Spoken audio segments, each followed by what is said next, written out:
Hi friends, welcome to tasty food with Meena. ఈరోజు మన recipe పుదీనా పచ్చడి. అందరూ డిఫరెంట్ మెథడ్లో పుదీనా పచ్చడిని చేస్తారు, కానీ ఈ ప్రాసెస్లో చేసినట్లయితే పుదీనా పచ్చడి తినని వాళ్ళు కూడా చాలా ఇష్టంగా తింటారు. హెల్త్కి కూడా చాలా మంచిది. ఇప్పుడు మనం ప్రాసెస్ స్టార్ట్ చేద్దాం. ముందుగా స్టవ్ వెలిగించి కడాయి పెట్టుకుని 3 టేబుల్ స్పూన్ల నువ్వుల్ని యాడ్ చేసుకోవాలి.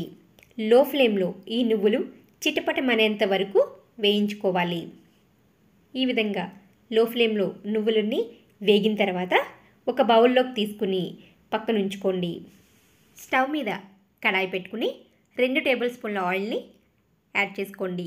ఈ ఆయిల్ హీట్ అయిన తర్వాత 1 టేబుల్ స్పూన్ జీలకర్ర, 1/2 టీ స్పూన్ మెంతుల్ని యాడ్ చేసుకుని గోల్డెన్ కలర్ వచ్చేంత వరకు లో ఫ్లేమ్లో వేయించుకోవాలి. చాలామంది పుదీనా పచ్చడిలో ధనియాలు యాడ్ చేస్తుంటారు. మీకు ఇష్టం ఉన్నట్లయితే ఈ స్టేజ్లో 1 టేబుల్ స్పూన్ ధనియాలను కూడా యాడ్ చేసుకుని లో ఫ్లేమ్లో వేయించుకోండి. నేను ఇక్కడైతే జీలకర్ర మాత్రమే వేస్తున్నాను. ఇవి బాగా వేగిన తర్వాత 2 పచ్చిమిర్చిని యాడ్ చేస్తున్నాను. మీరు మీ కారాన్ని బట్టి పచ్చిమిర్చిని అడ్జస్ట్ చేసుకోండి. ఇక్కడ మనం దీంట్లో ఎండుమిర్చి కూడా వాడుతున్నామండి. 2 ఎండుమిర్చి తీసుకున్నాను, అందుకే నేను 2 మాత్రమే పచ్చిమిర్చి తీసుకున్నాను. మీ కారాన్ని బట్టి ఎండుమిర్చిని కూడా అడ్జస్ట్ చేసుకోండి. ఈ విధంగా పచ్చిమిర్చి ఎండుమిర్చి కూడా వేయించుకోవాలి. పచ్చిమిర్చి బాగా వేగిన తర్వాత ఒక పెద్ద సైజు పుదీనా కట్ట వలుచుకుని 2-3 సార్లు కడిగిన పుదీనాని దీంట్లో యాడ్ చేసుకోండి. ఈ పుదీనా పచ్చడికి పుదీనా బాగా నూనెలో వేగాలండి.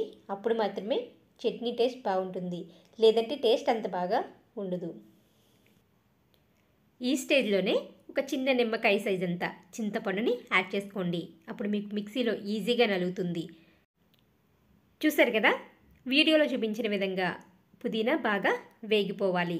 ఇప్పుడు మనం ఒక మిక్సీ జార్ తీసుకుని ముందుగా వేయించి పక్కన పెట్టుకున్న నువ్వుల్ని దీంట్లో యాడ్ చేసుకోండి.